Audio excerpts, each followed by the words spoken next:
할렐루야. 오늘도 새벽 예배에 나오신 성도님들을 주님의 이름으로 축복하고 환영합니다. 함께 시간 우리 기도하며 예배의 자리로 나가도록 하겠습니다. 함께 기도하겠습니다. 하나님 감사합니다. 오늘도 저희에게 새로운 은혜 허락하여 주시사 또 말씀의 은혜로 기도로 은혜로 시작하게 하시니 감사합니다. 하나님 오늘도 주님 주시는 귀한 은혜로 살 수 있도록 힘 주시옵소서. 우리 성도님들의 삶과 가정 가운데 늘 은혜가 넘치게 하시며 하늘의 은혜로 담대하게 살아가실 수 있도록 역사하여 주시옵소서. 감사드리며 예수님의 이름으로 기도하옵나이다. 아멘.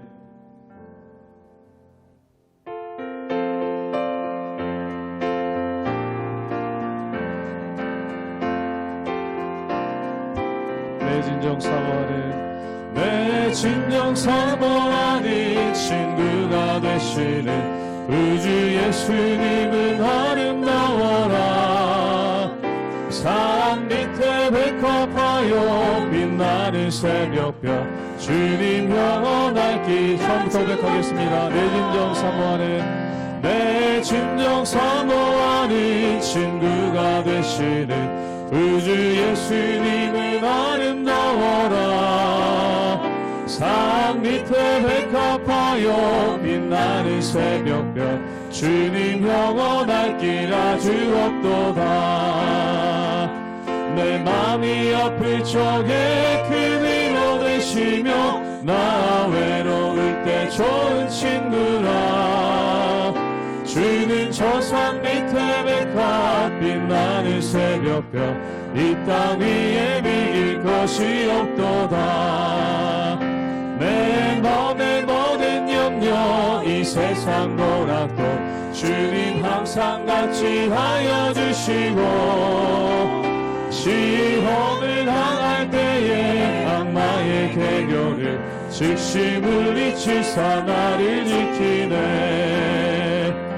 온 세상 날 버려도 주 예수 안 버려 끝까지 나를 돌아보시니. 주는 저 산 밑에 백합 빛나는 새벽별 이 땅 위에 비길 것이 없도다. 내 맘을 다하여서 주님을 따르면 길이 길이 나를 사랑하리니.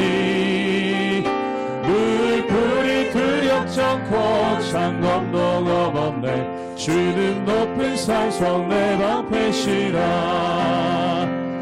내 영혼 먹이시는 그대 누리고 나 친히 주를 뵙기 원하네.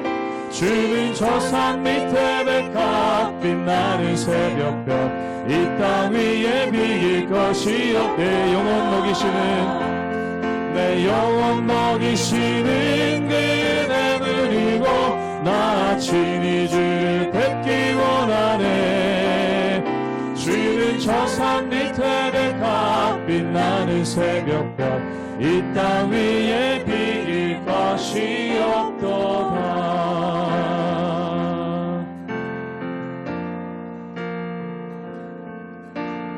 나 주님의 기쁨 되기 원하네. 내 마음을 새롭게 하소서. 새 부대가 되게 하여 주사. 주님의 빛 비추게 하소서. 나 주님의 기쁨 되기 원하네. 나 주님의 기쁨 되기 원하네. 내 마음을 새롭게 하소서. 새 부대가 되게 하여 주사. 주님의 빛 비추게 하소서. 내가 원하니 한같이 주님의 기쁨이 되는 것. 내가 원하니 한같이 주님의 기쁨이 되는 것. 겸손히 내 마음 드립니다. 겸손히 내 마음 드립니다. 나의 모든 것 받으소서. 나의 맘 깨끗게 씻어주사 주의 길로 행하게 하소서. 내가 원하니 한같이 주님의 기쁨이 되는 것. 내가 원하니 한같이 주님의 기쁨이 되는. 내가 원하는 한 가지. 내가 원하니 한같이 주님의 기쁨이 되는 것. 내가 원하니 한같이 주님의 기쁨이 되는 것.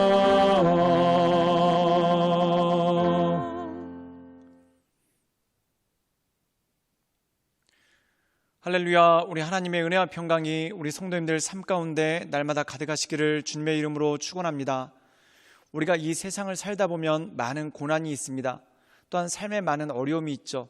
그리고 성경에서도 성경의 인물들에게 많은 고난과 또한 시험, 어려움들이 닥치게 되는 것을 보게 됩니다. 그런데 우리가 한 가지 주목할 것이 있습니다. 고난을 위한 고난은 존재하지 않습니다. 즉 고난을 통해서 하나님께서 주시는 메시지가 있고, 또한 고난을 통해서 하나님께서 우리에게 알리고자 하는 뜻이 그 가운데 있기 때문에 그렇죠. 오늘 말씀 가운데 보면은 아브라함에게 큰 시험이 찾아옵니다. 그리고 이 시험은 고난이기까지 하죠. 그것이 뭐냐면 100세에 얻은 그 사랑하는 아들 이삭을 하나님께서 모리아산에서 바치라라는 그러한 말씀을 하시게 되는 것을 보게 됩니다. 참 얼마나 황당하고 또한 얼마나 마음이 힘들고 어려운 일이겠습니까? 또한 이것에 순종해야 된다는 것 자체가 얼마나 고난이겠습니까? 그런데 하나님께서는 이 메시지를 통해, 즉 하나님께서 아브라함에게 이삭을 바치라라는 메시지를 통해 하나님께서 주시는 그러한 일들이 그 가운데 있다라는 것이죠. 그 첫 번째는 뭐냐면 이삭은 하나님의 것이다. 즉 다시 말해서 너의 힘으로 낳은 것이 아니라 이삭, 즉 자녀는 너의 것이 아니라 하나님의 것이다 라는 그러한 메시지가 있고, 또한 두 번째는 나중에 예수 그리스도를 이 땅 가운데 보내시는 하나님의 마음이 그 가운데 고스란히 들어가 있다는 것이죠. 그러므로 사랑하는 여러분, 우리가 이 세상을 살아갈 때 많은 고난을 겪습니다. 근데 그 고난 자체에 목적이 있는 것이 아니라 그 고난을 통해서 하나님께서 나에게 주시고자 하는 메시지가 무엇인지 그것을 알아갈 때 우리가 이 고난을 통해 단지 힘들고 어려운 고난을 겪었다, 시험을 당했다라는 것으로 끝나는 것이 아니라 우리가 더 성장하고 하나님 보시기에 합당한 믿음의 사람으로 나갈 수 있는 힘과 능력이 그 가운데 있다라는 것입니다. 그러므로 그 주님만을 바라보며 하나님의 은혜 가운데 날마다 서나가시는 우리 모든 성도님들 되시기를 주님의 이름으로 축원합니다. 창세기 22장 15절에서 24절 말씀입니다. 여호와의 사자가 하늘에서부터 두 번째 아브라함을 불러 이르시되 여호와께서 이르시기를 내가 나를 가리켜 맹세하노니 내가 이같이 행하여 내 아들 내 독자도 아끼지 아니하였은즉 내가 내게 큰 복을 주고 내 씨가 크게 번성하여 하늘의 별과 같고 바다의 모래와 같게 하리니 내 씨가 그 대적의 성문을 차지하리라. 또 내 씨로 말미암아 천하 만민이 복을 받으리니 이는 내가 나의 말을 준행하였음이니라 하셨다 하니라. 이에 아브라함이 그의 종들에게로 돌아가서 함께 떠나 브엘세바에 이르러 거기 거주하였더라. 이 일 후에 어떤 사람이 아브라함에게 알리어 이르기를 밀가가 당신의 형제 나홀에게 자녀를 낳았다 하였더라. 그의 맏아들은 우스요 우스의 형제는 부스와 아람의 아버지 그무엘과 게셋과 하소와 빌다스와 이들랍과 부두엘이라. 이 8사람은 아브라함의 형제 나홀의 아내 밀가의 소생이며 부두엘은 리브가를 낳았고 나홀의 첩 르무아라 하는 자도 데바와 가함과 다하스와 마아가를 낳았더라. 오늘 말씀 가운데 보면은 하나님께서 그의 외아들 아브라함의 외아들 이삭을 하나님께 바치라 라는 그러한 말씀을 하십니다. 그래서 이 아브라함이 이삭을 바치기 위해서 모리아 산에 올라가는 그러한 장면이 나오죠. 그런데 놀라운 것은 뭐냐면 하나님께서 이삭을 실제로 잡히게 한 것이 아니라 순양을 예비하셔서 그 순양을 통해서 대신 이 제사를 지내게끔 하는, 제물로 바치게끔 하는 그러한 일들을 행하셨다는 것입니다. 그리고 오늘 말씀 가운데 보면은 하나님께서 아브라함에게 다시 한번 그 언약을 새롭게 하시고 또한 그 언약을 확정하시는 그러한 모습이 나오죠. 우리 함께 창세기 22장 17절의 말씀을 읽도록 하겠습니다. 제가 읽겠습니다. 내가 내게 큰 복을 주고 내 씨가 크게 번성하여 하늘의 별과 같고 바다의 모래와 같게 하리니 내 씨가 그 대적의 성문을 차지하리라. 오늘 말씀 가운데 보면은 이 모든 시험을 이겨나간, 그리고 하나님께 순종함으로 말미암아 이 모든 시험을 극복해낸 아브라함에게 하나님께서 말씀하십니다. 그 말씀이 뭐냐면 내가 복을 더하겠다. 그 복이 무엇입니까? 내 씨, 즉 이삭의 후손들을 통해서 하나님께서 큰 민족을 이루시고 하나님의 역사를 이루시겠다라는 말씀이 이 가운데 나와 있다는 것입니다.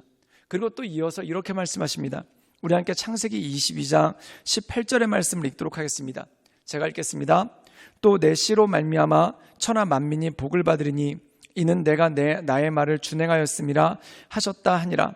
오늘 말씀 가운데 보면은 내 씨, 즉 여기서 이삭의 후손들, 이스라엘 민족을 뜻하는 것이죠. 즉 이스라엘 민족을 통해서 하나님께서 크신 역사를 이루시겠다는 것입니다. 그런데 여기에는 한 가지 더 숨은 뜻이 있습니다.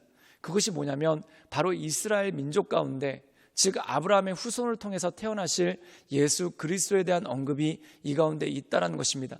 즉 모든 만민들이 복을 얻는다. 이것은 뭐냐면 예수 그리스도, 아브라함의 후손으로 태어나시는, 아브라함의 씨를 통해서 태어나시는 예수 그리스도를 통해서 모든 만민을 구원하신다는 것이죠. 그리고 여기서 우리가 한 가지 주목해야 될 것이 있습니다. 그것이 뭐냐면 하나님, 아브라함이 이 이삭을 바치는 것을 순종할 때 얼마나 마음 가운데 아픔이 있었겠습니까? 그런데 하나님께서 하나님의 그 아들 예수 그리스도를 이 땅에 보내셔서, 즉 아브라함에게는 바치기 직전까지만 갔지만 하나님께서는 직접 그 아들 예수 그리스도를 이 땅에 보내시고 십자가에 죽게 하셔서 모든 만민을 구원하시는 하나님의 역사가 있다는 것이죠. 즉 아브라함이 전부는 아니지만 하나님의 마음을 10분의 1이라도, 아니 100분의 1이라도 이해하는 장면이 이 말씀 가운데 나와 있다는 것입니다. 그러므로 사랑하는 여러분, 우리가 주목하고 또한 우리가 기억해야 될 것이 바로 이것이죠. 하나님께서 우리를 구원하시기 위해, 천하 만민을 구원하시고 하나님의 은혜 가운데 거하게 하시기 위해 예수 그리스도를 이 땅 가운데 보내시는 그 역사를 이루셨다는 것입니다.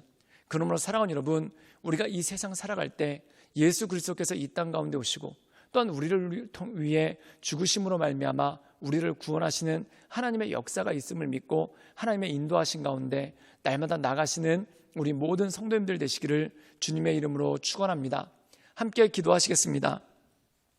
늘 언제나 살아서 역사하신 주님, 우리가 이 세상 살아갈 때 우리를 구원하시기 위해 독생자 예수 그리스도를 이 땅 가운데 보내주신 그 하나님을 기억하며 하나님의 은혜 가운데 날마다 나갑니다. 주여 도와주시고 주님 역사하여 주시고 하나님의 크신 은혜와 권능을 더해 주셔서 날마다 하나님의 이끄심 따라 늘 온전함으로 주 앞에 나갈 수 있도록 주님 이끌어 주시고 주님 역사하여 주시옵소서. 주님께 모든 것을 탁드려오며 살아서 역사하시는 주 예수 그리스도의 이름으로 감사하며 기도드리옵나이다. 아멘.